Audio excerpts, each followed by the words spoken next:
The sun rises over a land that stretches endlessly in every direction, painting the grasslands in shades of gold and amber. The morning air carries the scent of sage and wildflowers, mixed with smoke from cook fires that dot the landscape like scattered stars. This is a world before wagon wheels carved their ruts into the earth, before the thunder of cattle herds drowned out the songs of the buffalo. This is the story of a continent alive with nations, cultures, and ways of life that had thrived for thousands of years before the first pioneer ever dreamed of heading west. Imagine standing on the Great Plains in the year 1700. The horizon seems infinite, a rolling sea of grass that moves like water in the constant wind. But this apparent emptiness is an illusion. The plains are home to millions, not just people, but an entire ecosystem of life that pulses with energy and purpose. Buffalo move across these grasslands in herds so vast they take days to pass a single point. Some estimate there were 30 million of these massive animals ranging across the interior of the continent, and they formed the beating heart of life for the people who called these lands home. The relationship between the plains peoples and the buffalo was not simply one of hunter and prey. It was a partnership, a sacred bond that defined every aspect of existence. When a hunting party prepared to pursue buffalo, they did not simply grab their weapons and charge forth. There were ceremonies to perform, prayers to offer, songs to sing.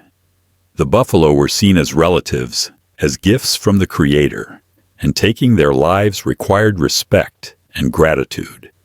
Nothing was wasted. The meat fed families through brutal winters. The hides became clothing, shelter, bedding, and storage containers. Bones transformed into tools, needles, and weapons. Sinew became thread and bowstrings. Even the stomach could be cleaned and used as a water container. Hooves were boiled down for glue. The buffalo skull held sacred significance and was used in ceremonies. This complete utilization was not born from scarcity, but from reverence. The hunts themselves were exercises in cooperation and strategy that required incredible skill. Before horses arrived on the plains, or brought eventually through trade and capture from Spanish settlements far to the south, the people developed ingenious methods to hunt animals that could run faster and weigh more than 10 times what a person weighed. They would study the land, looking for natural features that could be used to their advantage. A cliff edge, a steep ravine, a box canyon. Then they would carefully, over hours or even days, guide a portion of the herd toward these places. Young men and women would dress in wolf skins or drape themselves in buffalo hides, moving among the herd to gradually shift their direction. Others would create human corridors, standing as markers to funnel the animals toward the chosen spot. When the moment came, the herd would be stampeded, and the momentum of hundreds or thousands of buffalo would carry them over the cliff or into the trap. After the hunt came the work. Entire communities would descend on the kill site. Women, men, elders, and children all had roles to play in the butchering and processing. This was not grim work, but often social time filled with conversation, laughter, and the sharing of stories. The efficiency was remarkable. A buffalo could be completely processed in less than an hour by experienced hands. The meat was cut into strips and dried on wooden frames, creating pemmican when mixed with fat and berries. A food so nutritious and long-lasting it could sustain a person through the coldest months. The hides were scraped clean of fat and flesh, then treated with a mixture of the animal's brain, liver, and fat. A process that took days of labor but resulted in leather so soft and durable it could last for years. But life was far more than hunting and survival. The societies that flourished across the plains and mountains, deserts and forests, were complex and sophisticated. Governance structures varied widely from nation to nation, but many incorporated democratic elements that would have seemed revolutionary to European societies of the same era. Among the Haudenosaunee Confederacy in the eastern woodlands, a sophisticated system of representative government had been functioning for centuries, possibly since the 12th century. Leaders were chosen based on merit and wisdom, and women held significant political power, including the right to remove leaders who failed their people. Decisions affecting the entire Confederacy required consensus among all nations, a process that could take considerable time but ensured every voice was heard. Family structures and social organizations reflect a deep understanding of human nature and community needs. Many Plains societies were matrilineal, meaning children belonged to their mother's family line, and women owned the homes. When a couple married, the husband would often move to live with his wife's family. This created strong networks of women who worked together, shared knowledge, and supported each other through the challenges of life. Grandmothers, aunts, and older sisters taught the young ones everything they needed to know. Skills were passed down through generations, not in formal schools, but through patient demonstration and practice woven into daily life. Children grew up in a world rich with learning opportunities. Young boys practiced with small bows, learning to track rabbits and birds, developing the patience and observation skills they would need as men. They were taught to read the land, to notice the subtle signs that indicated where game might be found or danger lurked. The angle of broken grass stems, the freshness of tracks, the behavior of birds, the direction of the wind. Everything told a story for those who knew how to listen. Young girls learned the intricate work of preparing hides, weaving, and the vast knowledge of plants. They could identify hundreds of different species, knowing which were good for food, which for medicine, which for making dyes, which for ceremonies. They learned when to harvest each plant, how to prepare it, how to give thanks for it. This botanical knowledge was encyclopedic and essential. The concept of property and ownership differed dramatically from what would come later. Land was not something to be bought or sold. It was the mother that sustained all life, and the people were its caretakers, not its owners. Territorial boundaries existed, certainly, and conflicts over hunting grounds or sacred sites occurred, but the idea that a person could fence off a portion of earth and claim it exclusively forever would have seemed absurd and even sacrilegious to most indigenous peoples. Resources were often shared. If one band found a particularly good location for berries or a productive fishing spot, neighboring friendly groups might be invited to share in the abundance. Trade networks crisscrossed the continent in patterns that had been established over countless generations.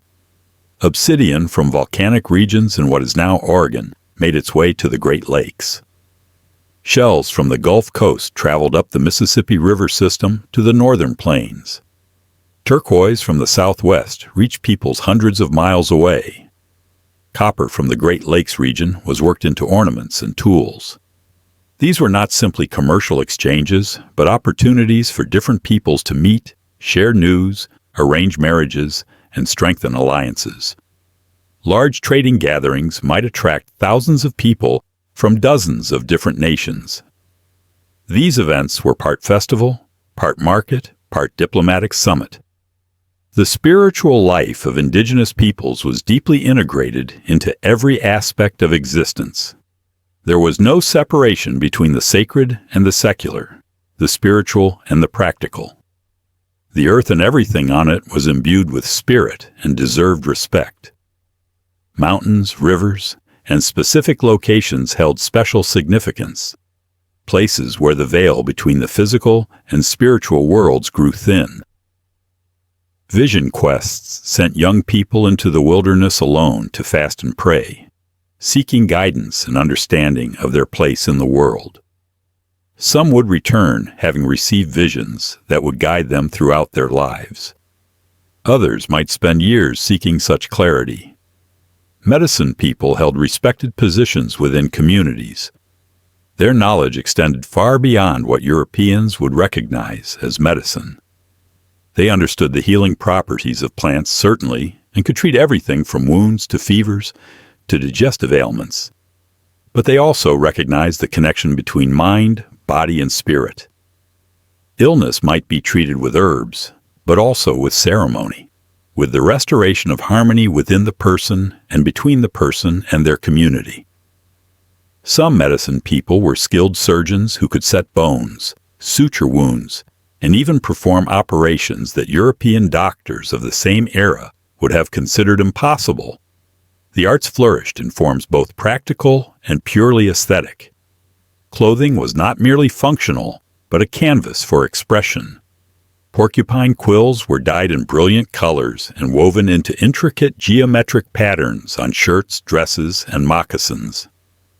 Later, when glass beads arrived through trade, they were incorporated into increasingly elaborate designs. Each pattern and color combination could carry meaning, telling stories of the wearer's family, accomplishments, or spiritual connections. Hide paintings recorded important events, battles, hunts, and visions. Some peoples created rock art that still endures today, images pecked or painted onto stone faces that speak across centuries. Music filled the air during ceremonies and celebrations. Drums of various sizes created rhythms that could be felt in the chest. Flutes carved from wood or bone carried melodies across the night air. Rattles made from gourds or rawhide filled with seeds or pebbles added texture to songs. Singing was participatory, with entire communities joining in familiar songs that had been passed down through generations. New songs were composed to commemorate events or received in visions. The seasonal round dictated much of life's rhythm. Summer on the plains meant following the buffalo herds, living in portable teepees that could be taken down and moved in less than an hour. These conical structures were engineering marvels designed to withstand fierce winds while providing ventilation for the central fire. The cover could be adjusted to control airflow and smoke escape. In winter, many groups moved to river valleys where cottonwood trees provided shelter from blizzards and food for horses. Some plains peoples built more permanent earth lodges for winter residents, sturdy structures that could house extended families and stay warm through the coldest months. In the Pacific Northwest, a dramatically different way of life evolved. The ocean and great rivers provided such abundance that large permanent villages developed. Massive cedar trees offered material for enormous longhouses that could shelter multiple families and for canoes capable of navigating rough ocean waters. The people became master woodworkers, creating elaborate totem poles that served as family crests, historical records, and artistic statements. They developed sophisticated fish preservation techniques, smoking and drying salmon in quantities that would feed them through the year. The potlatch ceremony became central to their culture, enormous gatherings where wealthy families gave away vast amounts of goods, demonstrating their status through generosity rather than accumulation. In the Southwest, pueblos rose from the earth and cliff faces, apartment-like structures made of adobe or stone that could house hundreds of people. The ancestors of the Pueblo peoples were master architects and astronomers.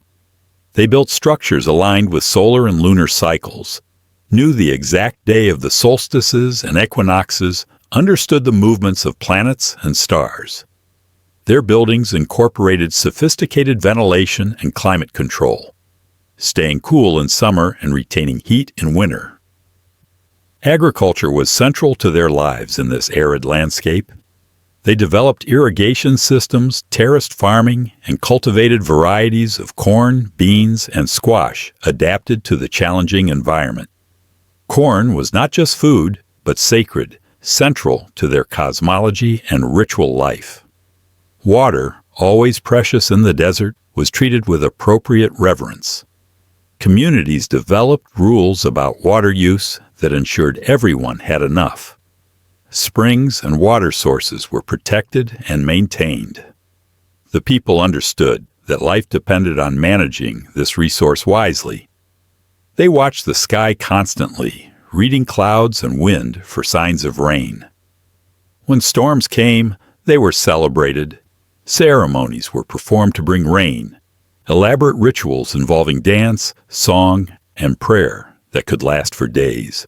In the eastern woodlands, a different abundance prevailed.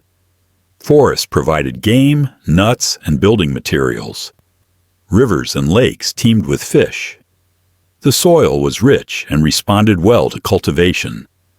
The people here developed agricultural systems that sustained large populations. The three sisters, corn, beans, and squash, were grown together in a mutually beneficial relationship. Corn stalks provided a structure for beans to climb. Beans fixed nitrogen in the soil, enriching it. Squash spread along the ground, shading out weeds and helping retain moisture. This was not accidental, but the result of centuries of agricultural experimentation and knowledge. Villages in the woodlands could be substantial, with populations in the hundreds or even thousands. Palisade walls surrounded some communities, offering protection from enemies. Inside, longhouses stretched for over 100 feet, housing entire clans. Social organization was complex, with clans cutting across village boundaries, creating networks of kinship and obligation that tied communities together. If a person traveled to another village and met someone from their clan, they would be welcomed as family, given food and shelter. Warfare existed, certainly, but its nature differed from what would come. Most conflicts were relatively small-scale, raids and skirmishes rather than wars of annihilation. The goal was often to demonstrate bravery, count coup by touching an enemy, capture prisoners, or settle specific grievances. Deaths occurred, but wholesale slaughter was rare. Some societies had elaborate systems for ending conflicts, ceremonies that could transform enemies into relatives through adoption. A captured warrior might be adopted into the family of a fallen warrior, literally taking on that person's social role and responsibilities. The arrival of horses sometime in the 1600s transformed life on the plains. These animals had been extinct in North America for thousands of years. But when Spanish colonizers brought them north, some escaped or were captured. Indigenous peoples quickly recognized their value. Within a few generations, horses became integral to plains life. They made buffalo hunting more efficient and less dangerous. They increased mobility, allowing groups to follow herds across vast distances and trade over longer ranges. They became markers of wealth and status. Horse culture developed its own rich traditions, with different peoples becoming known for their particular skills in breeding, training, or horse warfare.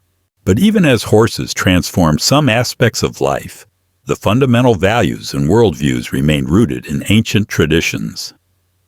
The relationship with the land, the importance of community, the sacred nature of life, these continued to guide how people lived. Elders still held the wisdom of generations. Stories still taught lessons about how to live in right relationship with the world and each other. Ceremonies still marked the turning of seasons and important life transitions. The diversity of indigenous peoples across the continent was staggering. Hundreds of distinct nations, each with their own language, customs, and territories, called this land home. Some languages were as different from each other as English is from Chinese. Cultural practices varied enormously. What was appropriate in one society might be taboo in another. Marriage customs, gender roles, spiritual beliefs, artistic styles, governance structures, all showed remarkable variation. This was not one people, but many, each adapted to their particular environment and historical experience. Yet certain common threads ran through most indigenous cultures. A sense of reciprocity, the understanding that taking required giving back. A long-term perspective that considered how decisions would affect future generations. A recognition that humans were part of nature, not separate from or superior to it. A value placed on generosity rather than accumulation. An understanding that wisdom came not just from individual achievement, but from listening to elders and learning from the accumulated knowledge of ancestors. The concept of time itself differed from the linear, progressive view that would later dominate. Many indigenous peoples saw time as cyclical, seasons and generations turning like a great wheel. What had come before would come again. Ancestors were not dead and gone, but present, their spirits still connected to the land and their descendants. The unborn, those who would come 7 generations hence, were as real and deserving of consideration as those currently living. Decisions were made with these future people in mind. Would this action leave them a world as rich and beautiful as the one inherited from the past? Stories carried the weight of history, law, and education. Without written languages in most cases, oral tradition became the repository of knowledge. But this was not a limitation. Skilled storytellers could recite narratives that took days to complete, epic tales of creation, migration, heroic deeds, and moral lessons. These stories were not fixed texts, but living traditions that could be adapted while maintaining their essential truths. Different storytellers might emphasize different aspects or add details relevant to current circumstances. Young people learned these stories through repeated telling, absorbing not just the words, but the values and worldviews embedded within them. Humor was valued highly. Trickster figures appeared in the stories of nearly every indigenous culture. Characters like Coyote, Raven, or Rabbit, who used cleverness to overcome stronger opponents, but often fell victim to their own schemes. These stories entertained while teaching lessons about humility, the consequences of greed or pride, and the importance of respecting others. Laughter was medicine, a way to cope with hardship and maintain social bonds. The roles of women in many indigenous societies would have appeared remarkably progressive compared to contemporary European societies.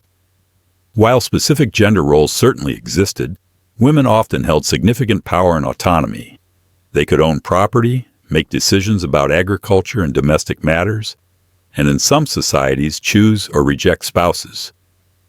Among some peoples, women served as clan mothers who selected chiefs and could remove them from power if they failed in their responsibilities. Female medicine people and spiritual leaders were not uncommon. Women participated in councils and their voices carried weight in community decisions. Gender itself was understood more fluidly by some indigenous peoples. Many cultures recognized more than 2 genders, with individuals who embodied both masculine and feminine qualities holding special spiritual significance. These people often took on unique social roles and were valued for their different perspective. The rigid binary gender system that would later be imposed was foreign to these cultures. The landscape itself bore the mark of indigenous management. What appeared to European eyes as pristine wilderness was often carefully tended. Many peoples used controlled burns to manage forests and grasslands, creating more diverse ecosystems that supported higher populations of game animals. These fires cleared underbrush, reduced the risk of catastrophic wildfires, and promoted the growth of certain plants. The eastern forests that early colonists marveled at for their park-like quality, with massive trees spaced widely enough to ride a horse through, were not natural but maintained through regular burning. Food forests were cultivated in some regions, areas where useful plants like fruit and nut trees, berry bushes, and medicinal herbs were encouraged to grow. To the uninformed eye, these might look wild, but they represented generations of careful selection and cultivation. When peoples were later forced from their lands, these forests often disappeared, outcompeted by other vegetation without human management. Astronomical knowledge was sophisticated. Many indigenous peoples tracked the movements of stars and planets with remarkable precision. They knew that certain stars rose just before dawn at particular times of year, signaling when to plant or harvest. They understood lunar cycles and their connection to tides and animal behavior. Some created elaborate calendars. Structures were built to mark significant astronomical events. This knowledge was not abstract, but practical. tied directly to the seasonal round of activities that sustained life. Mathematics and geometry found expression in practical applications. The angles and proportions of a teepee, designed to be stable in high winds while providing maximum interior space. The calculations involved in determining where buffalo could be successfully stampeded. The geometric patterns in artwork and architecture. The complex kinship systems that determined relationships and responsibilities across extended families and clans. Indigenous peoples had sophisticated mathematical thinking, even if they did not formalize it in the same way European mathematicians did. Medicine, as mentioned, was advanced. Peoples across the continent had discovered the medicinal properties of hundreds of plants. Willow bark for pain relief, the same compound later refined into aspirin. Echinacea for immune support. Sage as an antiseptic. Golden seal as an antibiotic. Cascara for digestive issues. The list goes on and on. This knowledge came from careful observation over countless generations, noting which plants grew where, when they should be harvested, how to prepare them for different ailments. Modern pharmacology has validated many of these traditional remedies. Surgical techniques included trepanation, drilling into the skull to relieve pressure, a procedure that some patients survived as evidenced by healed skull bones. Broken bones were set and splinted. Wounds were cleaned and dressed. Some peoples understood the importance of isolating those with contagious diseases. Sweat lodges served both ceremonial and practical health purposes, promoting circulation and helping treat respiratory ailments. Mental and emotional health received attention as well. Communities provided support for those struggling. Ceremonies helped people process trauma and grief. The strong social bonds meant that isolation was rare. Everyone had a place, a role, and people who cared about their well-being. This is not to romanticize or suggest indigenous peoples never faced mental health challenges, but their approach to community and healing offered resources that many people today lack. As the 1700s progressed, the world that had existed for millennia began to change in ways that would prove catastrophic. Trade goods arrived, sometimes welcomed for their utility, but bringing with them dependence on outside sources. Disease, already devastating in some regions, would continue to sweep through populations with no immunity to Old World pathogens. The Spanish had established a presence in the Southwest and Southern Plains. French traders worked the Great Lakes and Mississippi Valley. English colonists clung to the eastern seaboard. But vast portions of the continent remained under indigenous control, and the people continued their ways of life with only indirect awareness of the storm gathering on the horizons. The story of indigenous peoples before the full weight of colonization fell upon them is not one of primitive simplicity, but of complex, sophisticated, thriving civilizations, adapted to their environments through millennia of accumulated knowledge. It is a story of millions of people living in diverse societies, each with rich cultural traditions, sustainable relationships with their environments, and worldviews that offer different answers to the fundamental questions of how to live and what it means to be human. Understanding this world on its own terms, not as a prologue to what came after, but as a complete and valid way of being, offers insights into possibilities and perspectives that remain relevant today. The land remembers these peoples. Their descendants carry forward their traditions, languages, and knowledge against tremendous odds. And the echoes of their voices, if we listen carefully, still speak across the centuries, reminding us of what was here before, and what, perhaps, might teach us something about how to move forward.